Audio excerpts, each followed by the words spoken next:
We're going to begin today by checking the assignment from 2 days, actually, pages 60 and 63.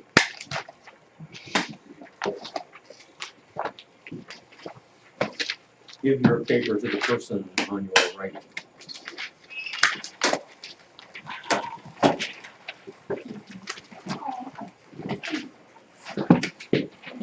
A tablet, Bill. No, you keep that. Okay, everybody has a paper to grade? Bill. That's Jake's. Give him grade, Grade Jake. that. Oh, I thought we were past Give it. me- You're yeah, gonna yeah. turn to you. Oh, okay. I thought we were Oh, past I it. did both, so you could share that. To the right. Oh, Number one, what Eastern civilization threatened the Greeks at the outset of the 5th century? Robbie, Persian Empire. that is correct.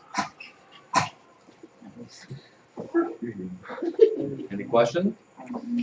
Number two, at what battle did an unorthodox charge by the Greeks help them to win a decisive victory? Riley,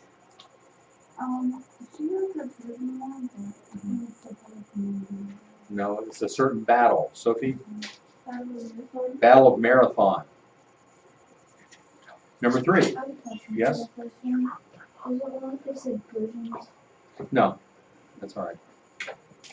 Number three, across what body of water did Xerxes make a bridge of boats to move his army? Jake, The Hellespont? that is right. Hellespont. There's no I in it. Hellespont. Number four, who was the influential leader of Athens during her so-called golden age? Bill. Pericles. It's Pericles. Oh, Pericles. Oh, Is that what they I have? read it wrong. Yeah, they have. Pericles. P-E-R. I know the person who wrote that might be difficult to. It's actually. That's actually pretty good. It's That was- actually that was pretty good. I Okay. just glanced at it. All right, number five. What type of war was the Peloponnesian War? What do you say for that, Grace? A civil war, right. So 5 points on that page. Any questions before we go on to page 63? Do we write minus the number on that, or just the top? You can. We're going to get a total when we're all done. Okay, Jake. Page 63. Number one. Over what kingdom did Philip II rule? Luke? Macedonia. Right. Or as they pronounce it, Macedonia. Number two, who instilled in Alexander the Great a love for Greek culture? Caden. Aristotle. Right, Aristotle. Number three, list the 3 ruling families that ruled portions of Alexander's empire after his death, and then you're to identify the region. So we need the name of the family and the region. Give me one, Robbie. Ptolemies, Right, and they ruled? Egypt. Right, 2 points. One for Ptolemies, one for Egypt. Give me the second one, Caden. The Seleucids. Seleucids, and they ruled? Syrian. Right, Syria and Persia. You never had Syria. Pick off half a point. And the third family was whom? Joel? The Antonians, or Antigonids. Yeah, that's pretty good. And what they rule? Macedonia and Greece. Right. Any questions? What if it was Greece? Half a point. Any other questions? Caden? Would you miss one if you didn't get the answer, if you didn't write anything down? If you didn't write anything down? Yeah. Yeah, if they don't have the right answer, then point off.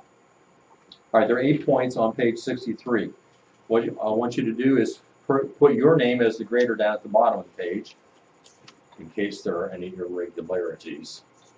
And then I want you to, at the top of the page, put the total number of incorrect answers, total number of points off, and circle it. If they have 2 pages, put it on page 60 as being the first of the 2 pages. Not page 60.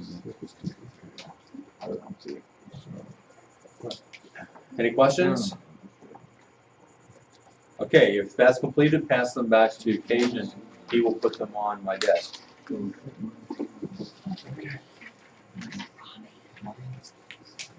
I'll put on the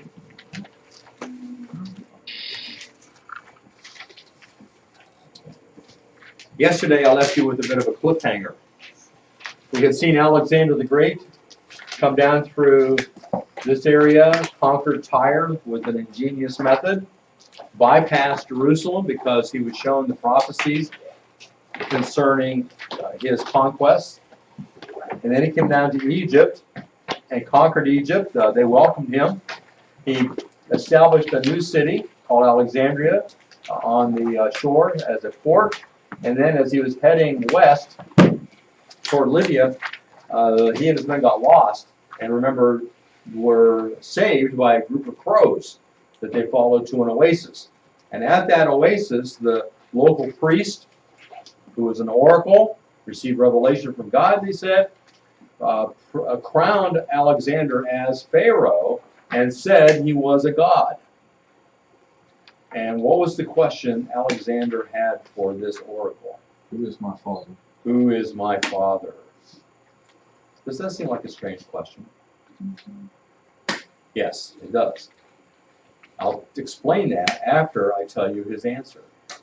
The answer of the priest to Alexander was that his father was the sun, S-U-N. Now, that seems strange, that his father would be the sun. But Alexander apparently believed, and others did too, that Philip was not his actual biological father, that it was actually a god, and I think it was even Apollo, the god of the sun, who was his father. And so that made him a god as well. So that all fits into the reputation, the fame of this man. Well, he wrote his name in a cartouche. You all remember what that is, right? And built a small temple at the city of Thebes. And then he founded 12 different cities with the name Alexandria. Now, if you had a GPS and just put in Alexandria, you don't know where it's going to take you. There's so many cities named after him, but that's the kind of guy he was. He wanted everything to be named after himself. All right, so from Egypt then, he proceeds over, back over this way into the area controlled by Persia, of course formerly by the Babylonian Empire, and he comes towards Babylon, and as he is nearing there, as he's moving toward the Persian Empire, he has a final battle with Darius III and defeats him, and then takes over Babylon. Now, throughout his conquests, Alexander attempted to integrate with his conquered people by encouraging mass marriage between his men and the widows of the men they killed. So, think of this wedding proposal. I killed your husband, will you marry me? That's kind of how it worked out, right? And the thing is, his soldiers were repeaters in this, so everywhere they went, they're marrying more of these widows as well. But he felt that that would help the country to feel more part of the conquests of the Greeks. In fact, Alexander did something similar as well. Everywhere he went, if there was a local princess, he would marry her. And so now she would be married to the great conqueror Alexander the Great. He'd go on to some other place, he'd marry another princess there. And so he had all these wives all over the empire as well. Well, you remember women in that time period really didn't have a lot of rights, so they didn't have much choice. Plus, it would be an advantage to them to be married to someone, because that's the only way they would have to have provision. All right, any other questions? From there, he goes all the way over to India, conquers this area in between. He gets to the Indus River. And at last, he was compelled by his battle-weary soldiers to stop and return westward back to Babylon. They had been on the move for years, had been fighting battle after battle. They were tired of fighting. They said, we need some R&R. Well, let's go back to Babylon and stay there. You know how some veterans from the army have like served, like they still think they're in the war? Is that, if after all that time, do they still think they're fighting like they do today? I don't know back then whether post-traumatic stress syndrome was, I don't know if that was a thing or not. You'd be hard pressed to find, I guess, any evidence of that or what they did think, because Back they then, didn't record what they thought. back then it was like a way of life. You know. Yeah, for them, remember, they're professional soldiers. So it's not like our soldiers that, some of them are professional, but who fight and come home and try to live another life. All right, so they get to India. His men say, we've had enough, let's go back. And as Alexander was at the Indus River, as far as he would go, he actually wept because he had no more worlds to conquer. That was his life, was conquering. Well, now he's got to figure out, how am I going to rule over the areas I've conquered? And so they returned to Babylon, and he was going to, first of all, rebuild the city of Babylon to like it had been many years before, the glorious city of Babylon, and then set up a system of governing over all the areas that he conquered. But, and he had conquered more of the world than anybody else before, in 7 or 8 years. It was the most dazzling military conquest in human history. He conquered more and faster than anyone ever had. It's an outstanding achievement. But in 323, he died at the age of 32. It's not certain what killed him. Most think it was some form of dysentery, either from malaria that he caught, with complications from alcoholism. I've read someone thinks that he simply drowned in his own vomit because he was so drunk. It's hard to say for sure. But it presents a problem. And he was the mighty king that was forecast in Daniel 11. But for the next 20 years, the question was, who would succeed Alexander? And in 301, his empire was divided among his 4 generals, which was also prophesied in Daniel chapter 11. And you've read about this. First, Ptolemy the First Soter ruled Egypt and Palestine. So even though this map doesn't show it, but actually he was given that part. Seleucus the First Nicator took Syria and Mesopotamia. The Antigonids, Antipater, and his son Cassander took Greece and Macedonia. And I'll pause here for a moment because they are the ones that took the infant son of Alexander the Great, whose name was Alexander the Fourth. Alexander the Great was the third. Alexander the Fourth was born of a Persian princess whose name was Roxana. And so Antipater and Cassander were going to raise him so that he would one day be able to rule over the empire. But he was murdered in 310 BC. His uncle, whose name was Philip, and was actually an illegitimate brother of Alexander the Great and mentally deranged, had already been assassinated 7 years before. That left no descendants or even blood relatives of Alexander who could establish themselves on the throne. And so the prediction of Daniel that the throne would not go to his descendants found fulfillment. And then the 4th general was Lysimachus, who ruled Asia Minor, this area up here. The murders of Philip, Alexander's half-brother, Alexander IV, his legitimate son, and also his illegitimate son, Hercules. They were all killed. And so that left the 4 generals to be in charge of the empire. Okay. You said Alexander IV was born of a princess. Yes, a Persian princess. Who was the father? Alexander III, Alexander the Great.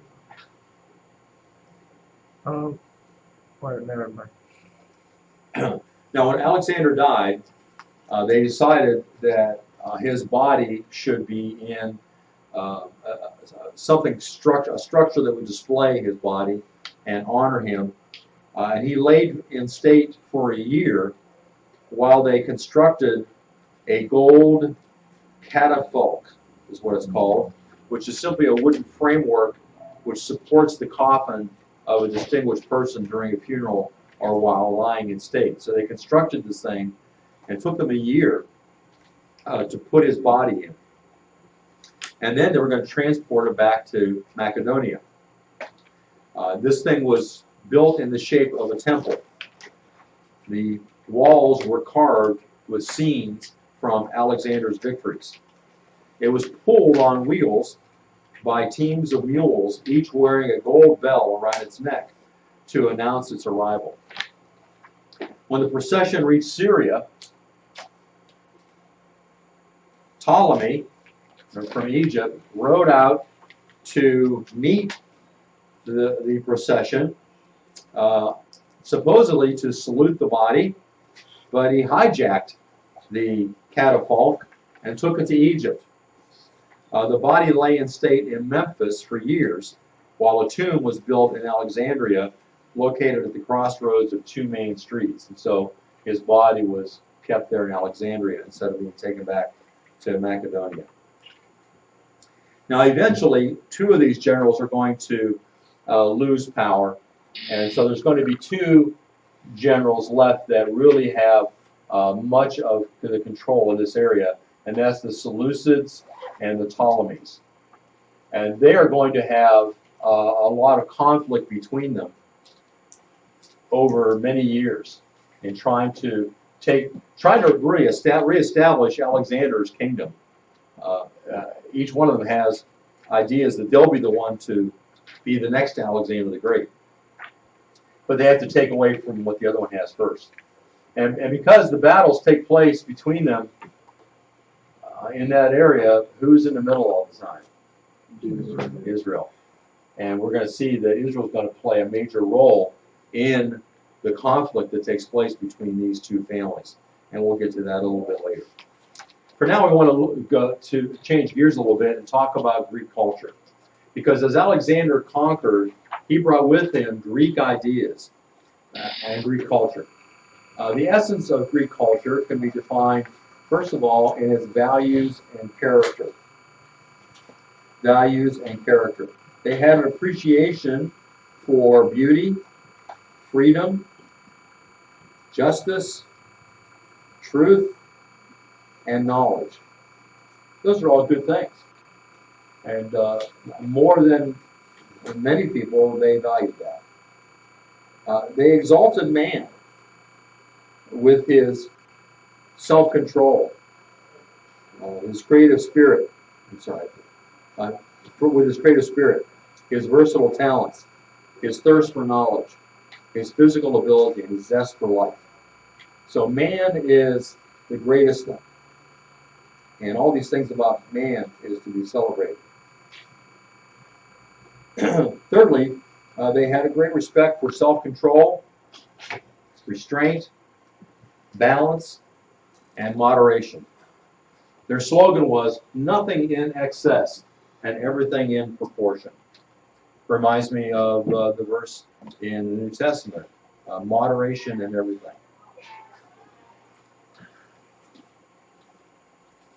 Any questions about the values and character of Greek culture? These are admirable things, are they not?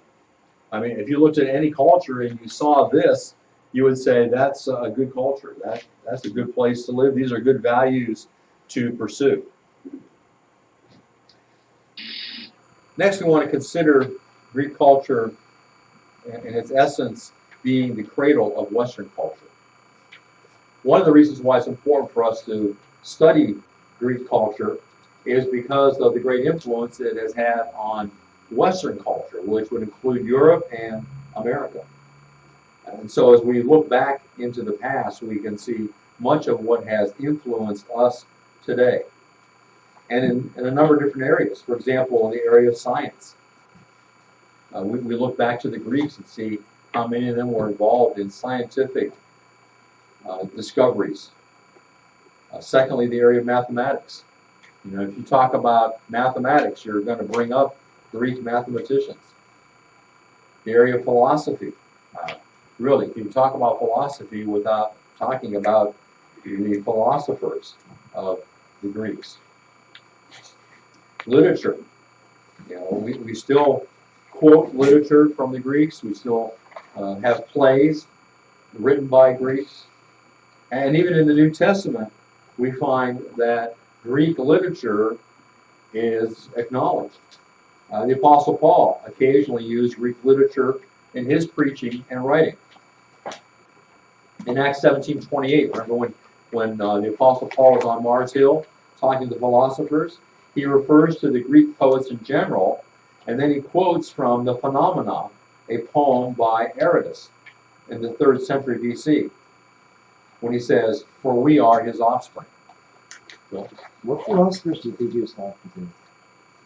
well, we know he was talking to the Epicureans and the Stoics. We know what kind of philosophers, we don't know individual names. Yeah.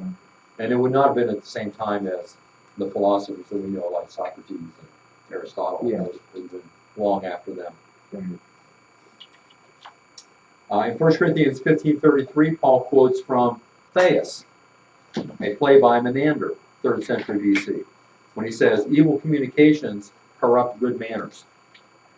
Paul quotes Epimenides of Crete, a 7th century BC writer, in Titus 1:12, when he says, "The Cretans are always liars, evil beasts, slow bellies." And when Paul records his conversion experience in Acts 26:14, he relates that the Lord said to him, that Jesus said to him, "It is hard for you to kick against the goads." That statement comes from the play Agamemnon. So Jesus even quotes from Greek literature in speaking to Paul, saying something that Paul would have known with his knowledge of Greek literature. And then we come to architecture. And all you have to do is look around at a lot of our public buildings, our government buildings, and you can see Greek architecture's influence. And then, of course, there is sculpture. We look to the Greeks to see the best sculptures that have ever been produced, the most accurate sculpture. Well, Greek culture conquered the world when Alexander the Great conquered the world. Alexander's conquest spread the Greek language and the Greek culture.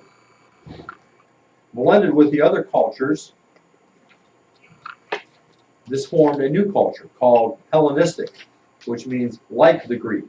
So Hellenism is the culture that is Greek, but adding the other cultures in as well. And it united the peoples of the Near East by blending their arts, religions, philosophies, and customs, bringing East and West together in learning, in government, and in trade. For tomorrow, I want you to read the Apology of Plato. We're going to look at him and other philosophers and answer the questions with that paper. You're dismissed.